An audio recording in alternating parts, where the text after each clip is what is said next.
Geopolitics and Empire is joined by John Whitehead, an attorney and author widely recognized as one of the nation's most vocal and involved civil liberties attorneys. He's won numerous accolades and accomplishments, and in 1982, he founded the Rutherford Institute, which has become one of the leading advocates of civil liberties. He's author of the award-winning A Government of Wolves, The Emerging American Police State, and the best-selling Battlefield America, The War on the American People.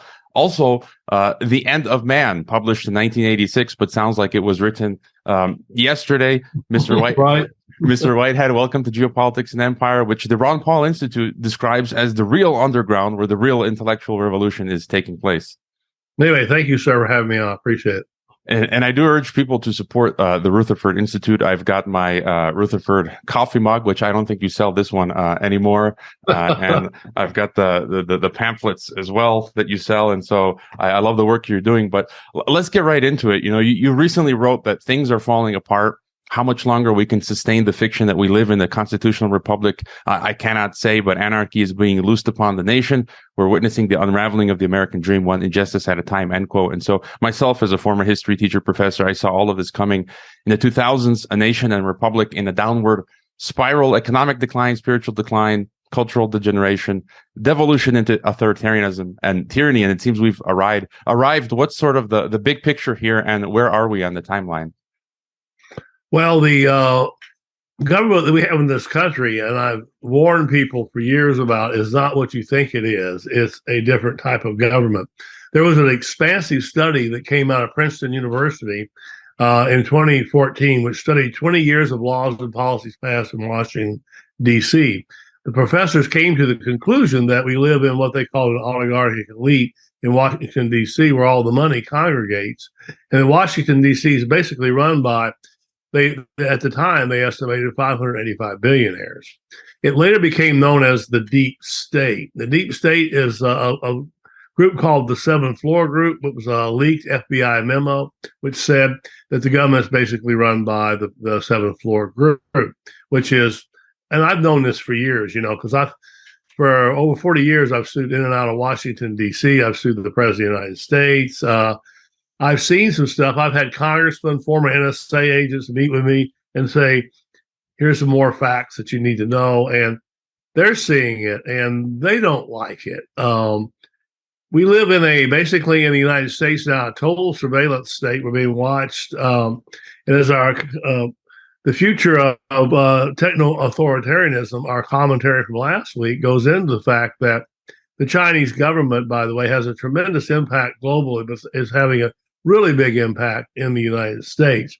And they have 400 detention camps in they publicize it in China, and where people are taken away for whatever, saying the wrong word, wrong religion, those kind of things. And what I see the future of this country is everything that the great science fiction writers have prophesized about, like George Orwell, Philip K. Dick, and others saw it coming. But now with the emergence of, the Chinese government having a new police station now in New York City, 3 in Canada, 25 cities across the globe, 56 different secret police stations are operating, where they're going after former dissidents and people that have escaped to another country from the Chinese tyranny of a detention camp.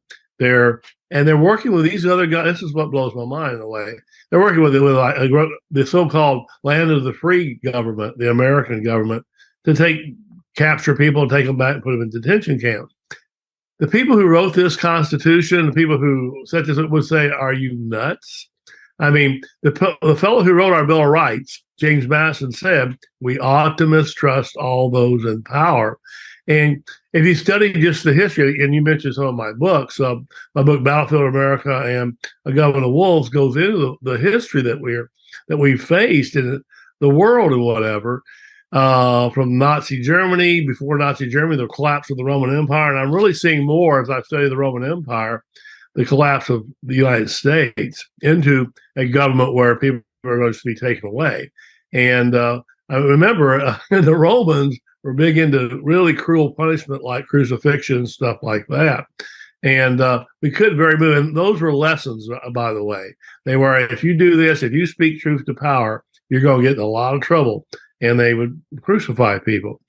We haven't seen that yet, no. And I think they're going to be slicker now with the emergence of artificial intelligence and with the coming of Singularity in 2029, according to Google, where the human mind is going to fuse with AI, artificial intelligence. And that's very likely, in my opinion.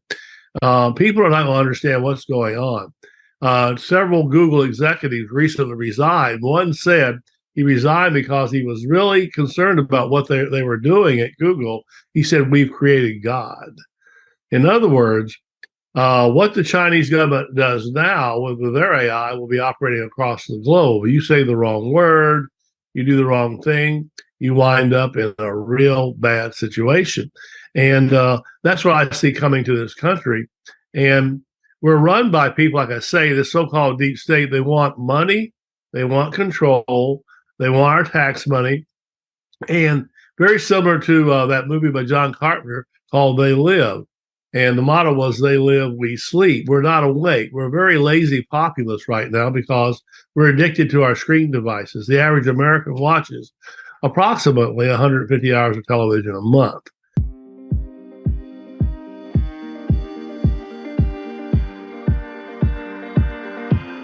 I'm going all the way up. I'm going all the way up.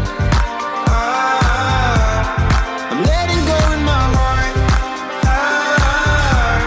of everything that holds me down.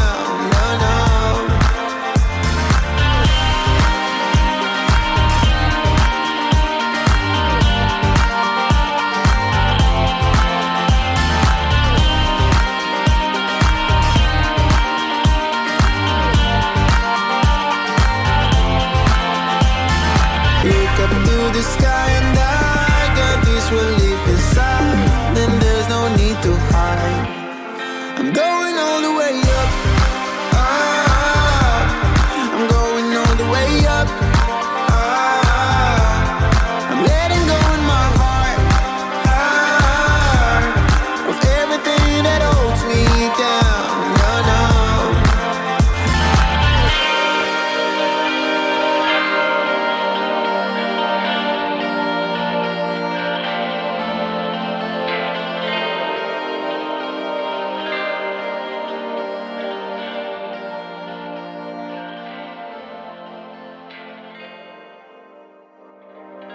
Also, if you need health insurance that covers you wherever you may roam, check out my friend James Guzman's Borderless Health Insurance.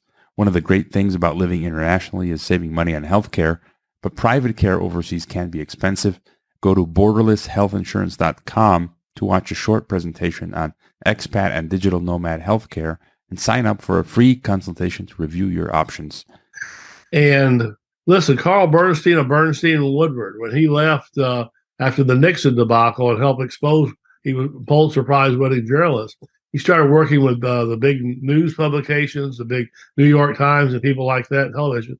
He wrote a very good article, by the way, where he said that it's shocking to find out that the major publications and television networks worked with the government to vet articles, help write them. So what you're getting today is off of mainstream media. I keep warning people. That's why I don't watch mainstream media. I don't need to watch it. I do my own research. And I say this, and I mean it. Education precedes action. I'm telling people, if you want to act, get educated, folks. If you're quoting somebody from CNN to me, I'm going, well, wait a second. That may be a government agent. Do I really want to believe that? Because James Madison said we ought to mistrust people. And I mistrust people, by the way. I clarify what people are saying if they say something to me.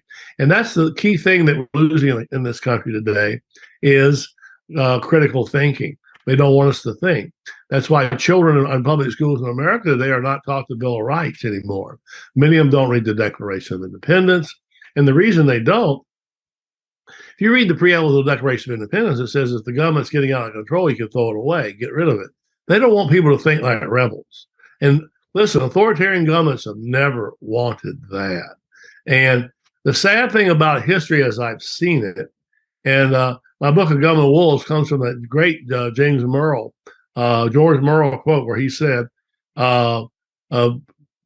a nation of sheep begets a government of wolves. And that's where we're at. We begat a government of wolves because we're not the kind of people checking on government. We don't get involved. Most people don't get involved in even their local city governments, which I'm saying, if there's going to be, let's create islands of freedom.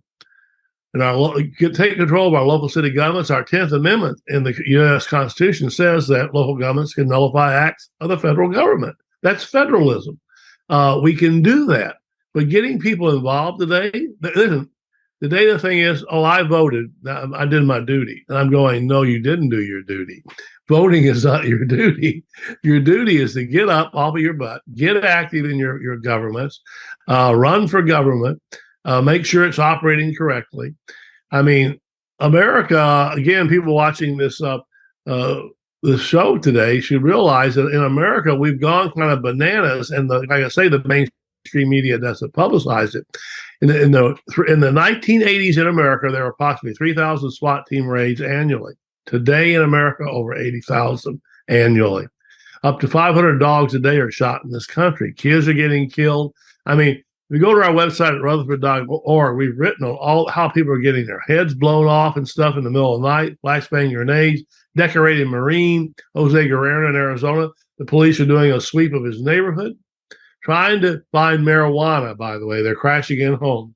They crash into his home in the middle of the night. This decorated Marine grabs the only weapon he has in his home, his hunting rifle, stands at the end of his hallway, puts his wife and child behind him, and the police see him shoot over 70 times and hit him over 20.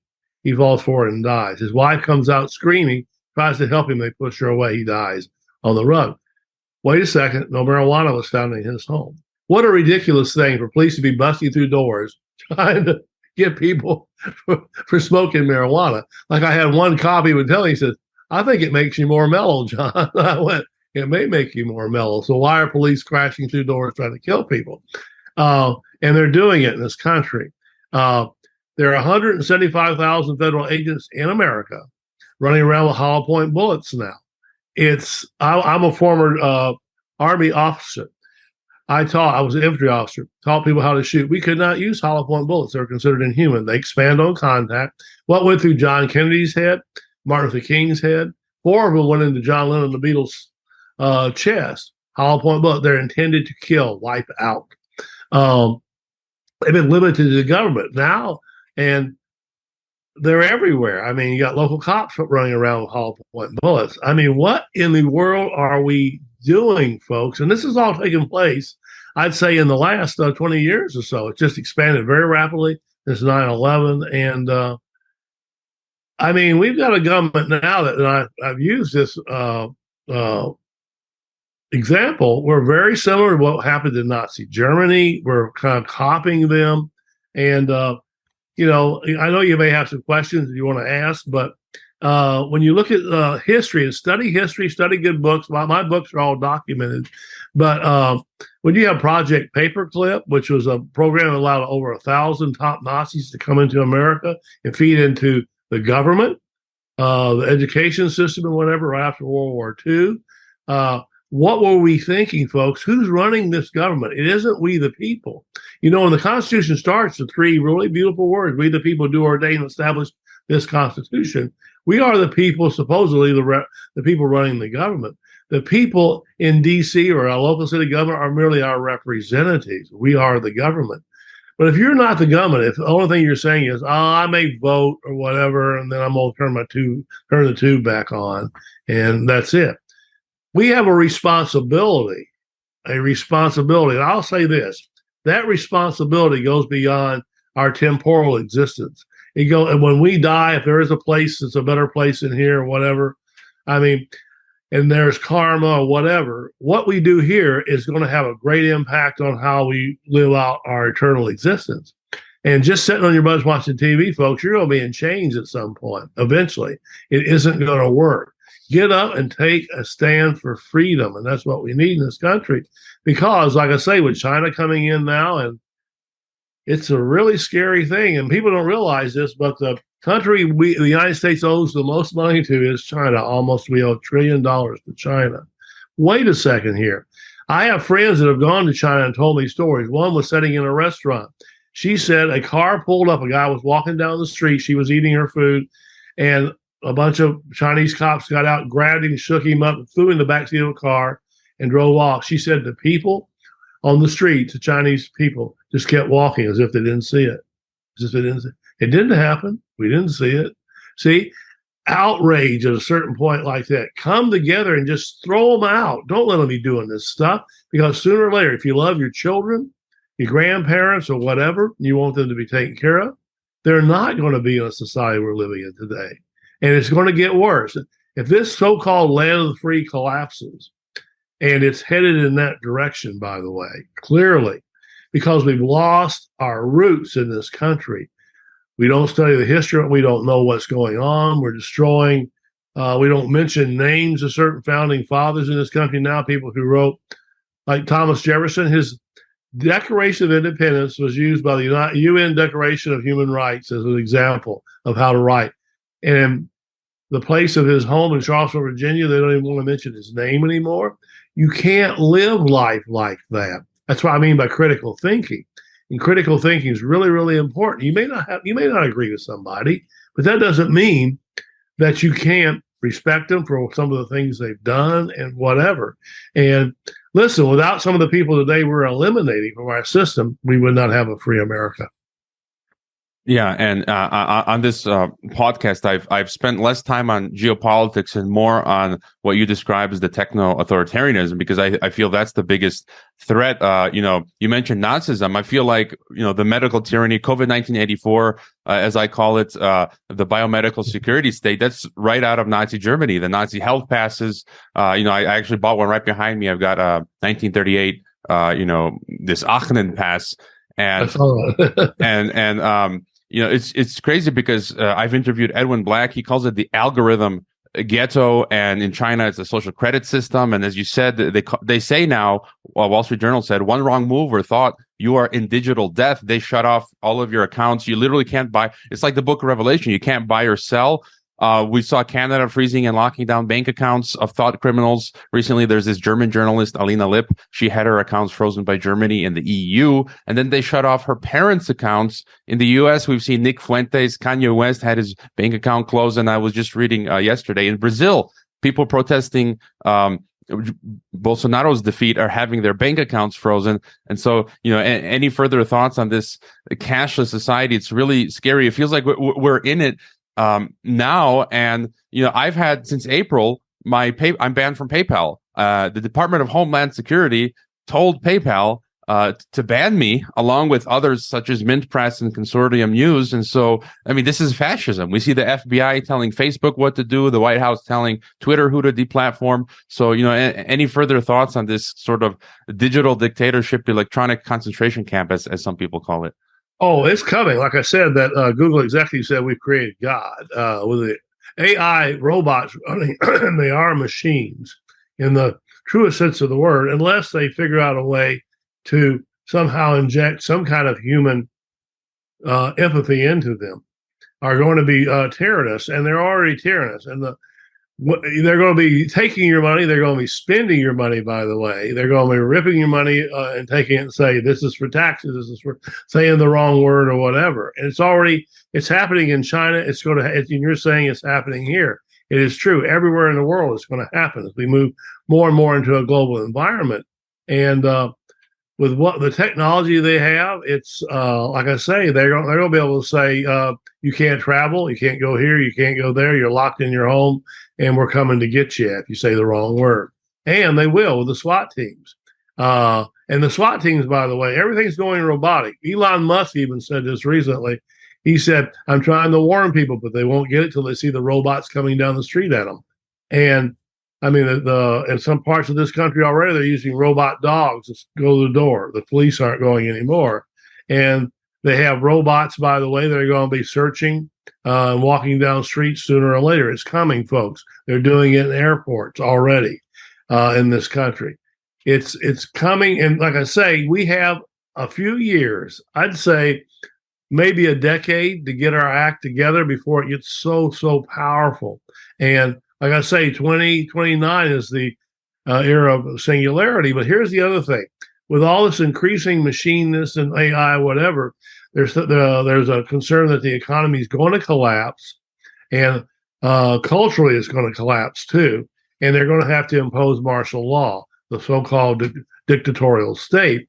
That's why there's that 2030 video that the Pentagon put out 4 or 5 years ago as a training video for police and the military to get ready. And they're basically saying by 2030, they're going to take over and impose martial law, not only in the United States, but other parts of the world.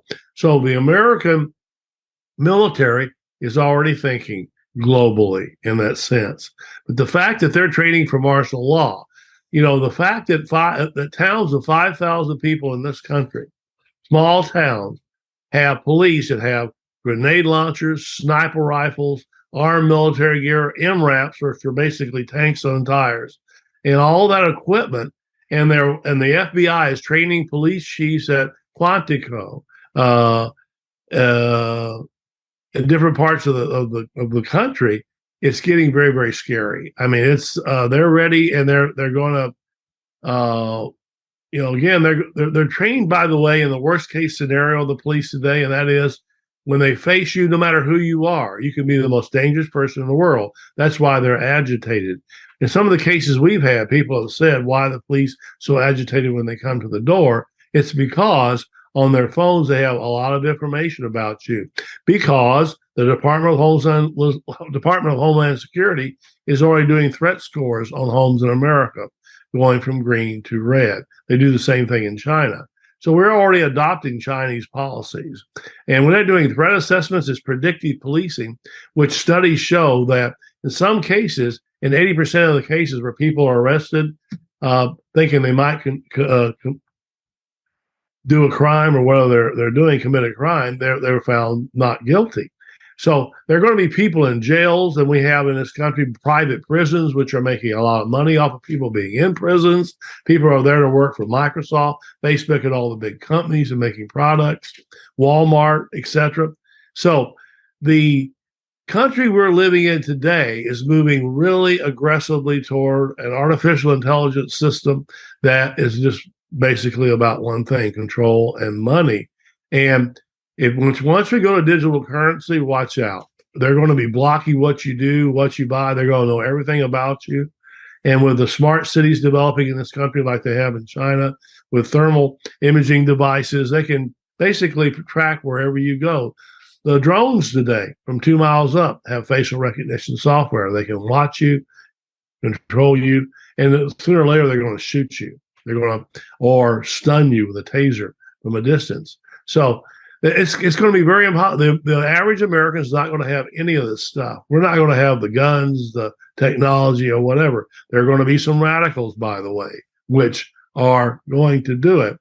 And I wrote a book called The Eric Blair Diaries a year ago. It's a novel that goes into all this and what I think the future is going to be. And it's not a very pretty future. But here's the key, I think. I keep telling people one person can change the world. If people get up off of their butts and start getting active in society, I think we can turn some of this back. But here's the thing: don't be silly. It's going to be very, very difficult. And the only way you're going to do it, folks, is start reading, get educated, and get your friends together in groups and say, we're the new founding fathers of the new republic. We're going to create islands of freedom in America. And we can do that everywhere. Even here in Mexico, there's people getting together and starting to resist. I discovered 2 years ago, I live in Guadalajara, the second biggest city in Mexico. It's a resilient city. It's a smart city. I found all of the concept papers. It's funded by the Rockefeller Foundation. The concept papers say, get rid of cash, go cashless, pre-crime, everything that you described. I'm shocked that I'm living in a smart city. I'm trying to escape. Just on China, it's portrayed today that the world is divided in a battle, of USA versus China. But a number of guests I've had on posit, I think what you're saying, that it's more like the Chinese and American oligarchies and governments are working together against their own populations, us. And you said in your recent article that China and the American deep state have joined forces, a world in which the deep state is not merely entrenched, but has gone global. So would you say it's basically all of our governments versus us, and that the Chinese and U.S. oligarchies are sort of working, they have more common interests? Oh, sure they do. People don't realize the National Security Agency, the NSA, Snowden blew the whistle. where he had to run out of the country and hide in Russia. But he said recently he was really surprised himself at the impact China was having on the world. But most people don't realize this. And the NSA has their Five Eyes program. They have bases all over the world where they're doing a total surveillance and creating a world surveillance system. They're working with the Chinese government. And they have their Signet program where they meet annually with 17 countries across the globe and coordinating all this stuff. And they now have in 8 major cities and AT&T towers. They have AT&T towers in 8 major cities where they're watching everything in all the big cities, and through their so-called artificial intelligence and their surveillance devices. So everything that we're seeing in China, anywhere in the world that's like, scary, it's happening in America. It's going they're keeping it hid. But here's the thing. Most Americans, like I say, are hooked to digital heroin. They're just staring, and they're not getting it. They don't understand it. They're drugged. But it takes once your eyes are blasted open, you see it, people are going to start screaming, why didn't I see this before? Well, there's people like you and me, and a good portion of people out there are talking about this and saying, get ready, folks.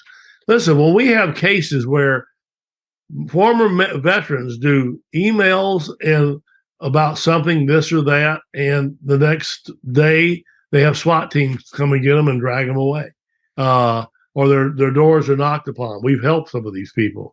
They're, like I say, they're watching anybody that might have the ability to fight back. Mainly veterans are watched. It's called Operation Vigilant Eagle, run by the Department of Homeland Security. And I mean, they do all the flag waving at the football games and all this stuff, and militainment, we call it, and do all this stuff. But if you say the wrong word as a veteran, they come and investigate you and scare you and threaten to deport people out of the country. They're doing that. We have the actual cases that show that. So do they really respect us as the American citizens? Remember, the basic model of American is we are the masters. The government is our servant, the so-called government, our representatives. And we don't enforce that today. I mean, most Americans, like I say, they think voting is the only thing that matters. And they go home, watch TV, and basically do heil to their government officials.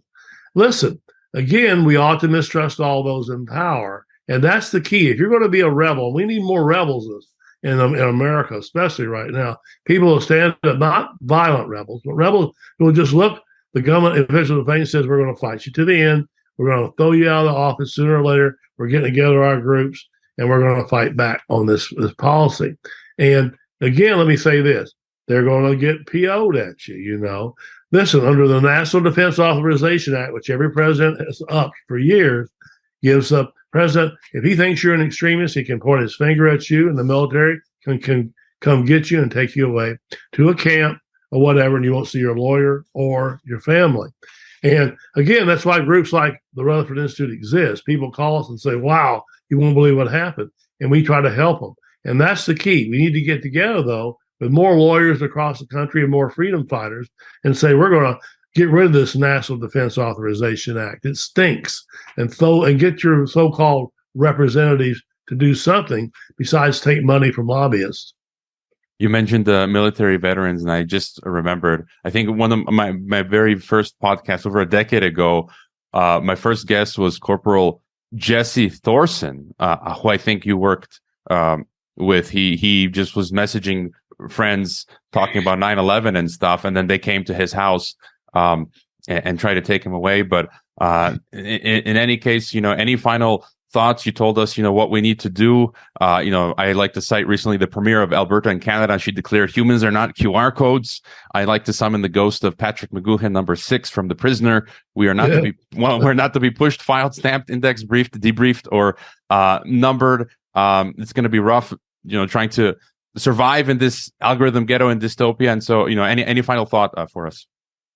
Well, if hearing this today, between me and you, this discussion, does it ignite a thought of freedom, then there's not a lot of hope for you. Listen, get up, get off your bus, like I say, Your local communities, by the way, the 10th Amendment to the Constitution says that local governments can nullify acts of the federal government. You can take over your local communities, get rid of the SWAT teams, get rid of the people shot in the middle of the night, get all this stuff out of your home, and make sure your kids, when they walk out of grade school, can cite the 5 freedoms of the First Amendment, tell you what's in the Fourth Amendment, make sure they read the Declaration of Independence, make them think critically. I've told school principals, by the way, listen, instead of just Xing words out, why don't you put the 2 students that disagree on the stage and have them debate and bring out more debaters and make people think about these terms? Don't do away with words. I mean, in China, 1984, Animal Farm, the word disagree are all, you can't do it, say any of those things anymore. It's coming to that way in America. We're starting to repeat tyranny. Let's not do that, you know. We can take over our local communities. Washington, D.C. is one of the most corrupt places I've stood in and out of there for 40 years. It's totally corrupt. But you can change the face of the globe if we can get our cities, our local cities, saying no to Washington, D.C., stick it. We're going to fight for freedom. We're going to stand for freedom, and we're not putting up with any more of your tyranny. It's a great place to end. Stick it. And finally, where's the best way for people to find you online, and how's the best way for people to support your work in the Rutherford Institute?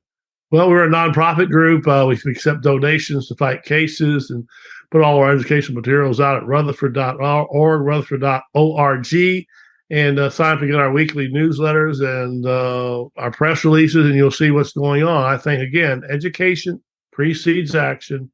Get educated and get out there and create islands of freedom so America can survive. I definitely recommend people support, donate to Rutherford, get John's books, subscribe to the email list and their socials. And again, thank you for being on Geopolitics and Empire. Thank you, sir. I hope you enjoyed this Geopolitics and Empire podcast. The website is geopoliticsandempire.com, and I encourage you to sign up to the free email list that notifies you of every new podcast and other important updates. The email list and website are our last lines of defense. We're being censored and deplatformed. It's almost impossible to find Geopolitics and Empire on the Google search engine. We've been blacklisted. YouTube frequently strikes videos. Facebook restricts our page. Reddit, Twitter, and LinkedIn take down posts. After the Associated Press mentioned Geopolitics and Empire in a 2021 article co-written with NATO, or the Atlantic Council, our Patreon account was terminated. Vimeo also terminated our Pro account at one point. In April of 2022, the Department of Homeland Security had PayPal ban us for life. The best free way to help Geopolitics and Empire is to leave a review on Apple Podcasts or elsewhere and subscribe to all of our media channels. You can find the video broadcast now on 5 platforms: Odyssey, Rockfin, Rumble, BitChute, and Brighteon. You can find the audio broadcast on the entire podcast ecosystem: SoundCloud, Apple, Spotify, and so on. My current favorite social media channels are Twitter and Telegram, but you can also find us on Gab, MeWe, Minds, Float, VK, Instagram, Facebook, and LinkedIn. You can support this guerrilla signal by donating via DonorBox, Buy Me a Coffee, Subscribestar, or Crypto. You can purchase a consultation with the host to talk about expatriation, geopolitics, or podcasting. You can also become a monthly or annual member via Stripe and receive benefits such as partaking in a monthly member Zoom call, get access to a weekly recording of my random thoughts, and a private Telegram channel. Thank you for listening.